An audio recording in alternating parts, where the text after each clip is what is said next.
Guys നമസ്കാരം. അപ്പോൾ ഞങ്ങൾ ഇന്ന് വന്നിരിക്കുന്നത് കൽക്കിയുടെ റിലീസിംഗ് ടീസറായിട്ടാണ്, ട്രെയിലറായിട്ടാണ്. അപ്പോൾ ഇതിനകത്ത് നമ്മുടെ പ്രിയപ്പെട്ട പ്രഭാസ്, അമിതാഭ് ബച്ചൻ, കമൽ ഹാസൻ, ദീപിക, നാഗാർജുന ഉണ്ടോ, ശോഭന, നാഗ് അശ്വിൻ, യെസ് ശോഭനയുണ്ട്, കമൽഹാസനുണ്ട്, മലയാളത്തിൽ നിന്ന് ശോഭനയുണ്ട്, കമൽഹാസനുണ്ട്, അങ്ങനെ ഒരുപാട് പേരുണ്ട്. ഈ ആഴ്ചയാണല്ലോ പടം വരുന്നത്.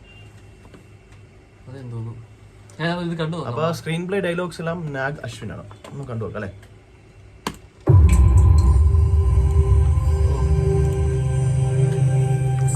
സമയമായിരിക്കുന്നു.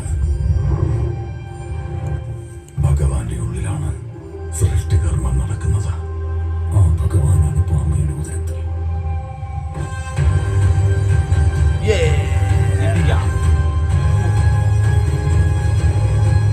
മമ്മിയുടെ ഡ്രസ് പോലെ ഉണ്ട്, ഉള്ള ഒരു ഡ്രസ്. ശോഭന ഞാൻ രക്ഷിക്കും.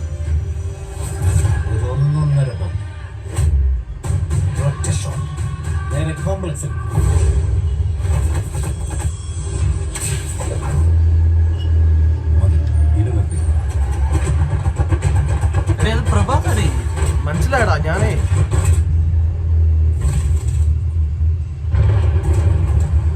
അമിതാഭ് ബച്ചനോട് ഫൈറ്റ് ഉണ്ടോ? അവസരങ്ങൾ കിട്ടിയാൽ മനുഷ്യൻ മാറില്ല. കമൽഹാസനാണോ? അല്ലല്ല,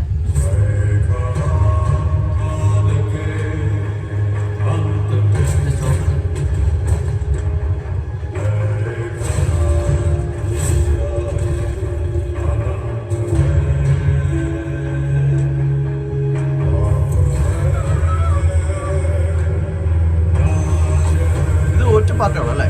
അല്ല, 2 ഉണ്ടെന്ന്.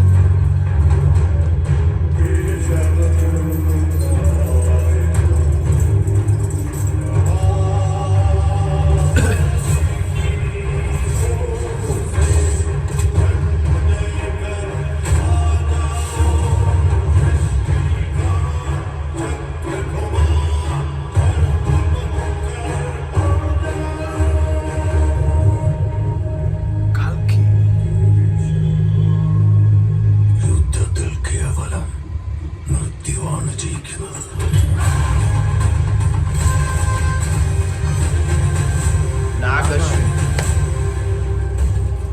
ഇത്തവണ ഞാൻ പ്രിപ്പയർ ആയിട്ട് തന്നെ വന്നേ.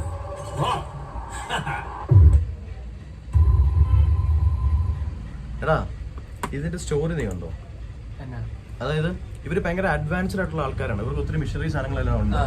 പക്ഷെ മൊത്തം പൊട്ടിപ്പൊളിഞ്ഞ് ഭൂമി നശിച്ച ഒരു ലെവലിലെത്തി. അതായത് എനിക്ക് തോന്നുന്നു മനുഷ്യർ ഭയങ്കര അഡ്വാൻസ് ലെവലിലെത്തി. പക്ഷെ നമ്മൾ എത്തിയപ്പോൾ തന്നെ ഭൂമി ഫുള്ള് പൊട്ടിപ്പൊളിഞ്ഞ് മരങ്ങളൊന്നും ഇല്ലാത്തൊരു അവസ്ഥയിലേക്ക് എത്തി. ആ ഒരു ടൈമിൽ നടക്കുന്ന സ്റ്റോറിയാണെന്ന് തോന്നുന്നു. ഇതെന്നെ സംഭവിച്ച മറ്റേ അമിതാഭ് ബച്ചന്റെ നെറ്റിയിരിക്കുന്ന സാധനമില്ലേ, അത് ഏതെങ്കിലും സിനിമ കണ്ടിട്ടുണ്ടോ? ഓർക്കാൻ പറ്റുന്നില്ല. നമ്മുടെ അവഞ്ചേഴ്സ് ഇല്ലേ, ആ. അവഞ്ചേഴ്സിനകത്ത് അങ്ങനെ ഒരു ക്യാരക്ടർ ഇവിടെ ഉള്ള ഒരു ഇതുണ്ട്. എനിക്ക് തോന്നുന്നു ആ സിനിമയുടെ ഒരു ഇച്ചിരിയൊക്കെ ഇതാക്കിയിട്ട് എടുത്തേക്കുന്ന ഒരു അല്ല, ഈ കൽക്കി എന്ന് പറയുന്നത് മറ്റേ ഇത് ഹിന്ദു പുരാണവുമായിട്ട് നിനക്കറിയത്തില്ലേ കഥ? അതോടൊരു ബന്ധമുണ്ട് കൽക്കിക്ക്. അല്ല, അത് ഓക്കെ. ഞാൻ പറഞ്ഞത് അതിനകത്ത് മെഷീനറീസ് ഒക്കെ ഇതിനകത്തുണ്ടല്ലോ ഒത്തിരി. എനിക്ക് ഒന്നെങ്കിൽ അങ്ങനെ, അല്ലെങ്കിൽ ടൈം ട്രാവലിംഗ് എന്തൊക്കെയാണ് നടക്കുന്നത്. ഒന്നെങ്കിൽ പഴയത് അല്ലെങ്കിൽ പുതിയത്. എടാ ഇതിനകത്ത് ആദ്യത്തെ ട്രെയിലറിന്റെ അകത്ത് ഒരു കുഞ്ഞിന്റെ കാര്യം ഒരു പറയുന്നത്. ആ കുഞ്ഞായിരിക്കും മിക്കവാറും ഒന്നെങ്കിൽ പ്രഭാസ് ആയിരിക്കും ആ കുഞ്ഞ്, അല്ലെങ്കിൽ ദുൽഖർ ആയിരിക്കും. ദുൽഖർ ഉണ്ട് മോനെ, അതറിയത്തില്ല നിനക്ക്? എന്താണല്ലേ എന്റെ അറിവിലില്ല. എടാ ദുൽഖർ ഉണ്ടോ, അവനെ ഇതാക്കി വെച്ചേക്ക, സസ്പെൻസ് ആക്കി വെച്ചേക്ക. അതിനിപ്പം പറഞ്ഞ സസ്പെൻസ് അല്ല, എല്ലാവർക്കും അറിയാവുന്ന കുറച്ച് സസ്പെൻസാ. അതായത് അവരായിട്ട് പറയുന്നില്ലല്ലോ. അല്ല നീ നോക്കിയോ, കാസ്റ്റിനകത്ത് ചിലപ്പോ മിക്കവാറും കാണും. ഇല്ല, കാസ്റ്റ് ഇല്ലേ? ഉണ്ടല്ലോ. ഉണ്ടറാ, ദുൽഖർ ഉണ്ട്. ദുൽഖറാണ് നമ്മുടെ ഇവിടെ ഈ പടം കേരളത്തിൽ റിലീസ് ചെയ്യുന്നത് ദുൽഖറാണ്. അതൊക്കെ ശരി. ഞാൻ കമലഹാസനുണ്ട് ഇതിനകത്ത്, വേറെ ഒരെണ്ണമുണ്ട്, സൂര്യ ഉണ്ടെന്നൊരു ചെറിയൊരു ഇതുണ്ടായിരുന്നു ഈ പടത്തിനകത്തുണ്ടെന്ന്. അത് പിന്നെ നമ്മൾ നോക്കിയിട്ട് കണ്ടില്ല. പക്ഷെ ദുൽഖർ ഉണ്ടെന്നാണ് എന്റെ ഒരു കണക്കൂട്ട്. അറിയത്തില്ല, ചിലപ്പോൾ കാണും, പറയാതിരിക്കാൻ പറ്റത്തില്ല. ഇപ്പൊ എല്ലാം സിനിമ അങ്ങനെയാണല്ലോ. Modern avatar of Hindu god Vishnu is set to have Hindu god, അങ്ങനെ എന്തോ സെറ്റപ്പാണ്. നമുക്ക് നോക്കാം. എന്തായാലും ഈ മാസം റിലീസ് ഉണ്ടല്ലോ ഒട്ടനവധി തന്നെ. ഇതിന്റെ ബഡ്ജറ്റ് എന്തായാലും ഒരു 600 കോടി രൂപയുടെ ബഡ്ജറ്റാണ്. പിന്നെ ഇതിന്റെ ഡയറക്ടർ എന്ന് പറയുന്നത് നമ്മുടെ. പക്ഷെ എനിക്ക് തോന്നുന്നത് 2 പാട്ട് വേണം. അപ്പം 2 പാട്ടായിട്ടൊക്കെ അവർക്ക് നല്ലൊരു പ്രോഫിറ്റ് കിട്ടും. അല്ല, ഇതിന്റെ ഡയറക്ടറിനെ അറിയത്തില്ല, മറ്റേ മഹാനദി അറിയാം, ദുൽഖറിനെ വെച്ച് തന്നെ ചെയ്ത ഒരുപാട്. അതിലെ മറ്റേ നാഗ് അശ്വിനോ പുള്ളിയല്ലേ? പുള്ളി അതെ, നാഗ് അശ്വിൻ. ഉള്ള പടങ്ങളാണ്. കൽക്കിയെ, മഹാനദി, അതുകൊണ്ടായിരിക്കും ദുൽഖറിനെ ഇതിന്റെ വെച്ചേക്കുന്നത്. മഹാനദി നല്ല പടമാണ്. ഈ ബാക്കി സിനിമയൊന്നും അദ്ദേഹത്തിന്റെ ഞാൻ കണ്ടിട്ടില്ല.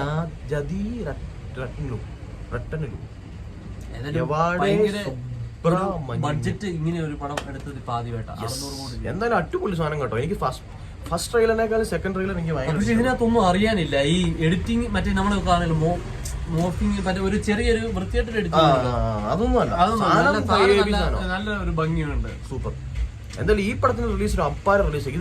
ഇതൊരു വെടിക്കെട്ട് പടമാണെങ്കിൽ ഉണ്ടല്ലോ ഭയങ്കര കളക്ഷൻസ് ആയി. എനിക്കിപ്പോ ഒന്നും പറയാനും പറ്റത്തില്ല. മറ്റേ ഇവൻ പറയല്ലേ നമ്മുടെ ലിംബുളി, മറ്റേ അതിനകത്ത് അതിന് താൻ പറയത്തില്ലേ, ചിലപ്പോ 1-2 ബിരിയാണി കൂടുതൽ തിന്നേക്ക ചിലവന്മാര് അതിനുവേണ്ടി എന്റെ സിനിമ കൊള്ളത്തില്ല മറ്റേതാ പറഞ്ഞ കുറെ റിയേറ്റർമാർക്ക് അടി എന്നതാ. അപ്പൊ നമ്മളിപ്പോ കണ്ടത് കൽക്കിയുടെ ഒഫീഷ്യൽ റിലീസ്, തിയേറ്റർ റിലീസിന് മുമ്പായിട്ടുള്ള ട്രെയിലർ ആയിരുന്നു. അപ്പൊ എന്തായാലും നമുക്ക് നോക്കാം. അപ്പൊ ഈ പ്രാവശ്യം എന്തായാലും ഞാൻ പക്ഷെ മെയിനായിട്ട് കാത്തിരിക്കുന്നത് നമ്മുടെ തലപ്പത്തിയുടെ ബോട്ട്. കാരണം അദ്ദേഹത്തിന്റെ 2 പടം കൂടി ഇനി ഉള്ളൂ എന്നാണ് അദ്ദേഹം വിലയിരുത്തുന്നത്. അപ്പം ആ 2 പടത്തിന് വെയിറ്റ് ചെയ്യാനാണ്.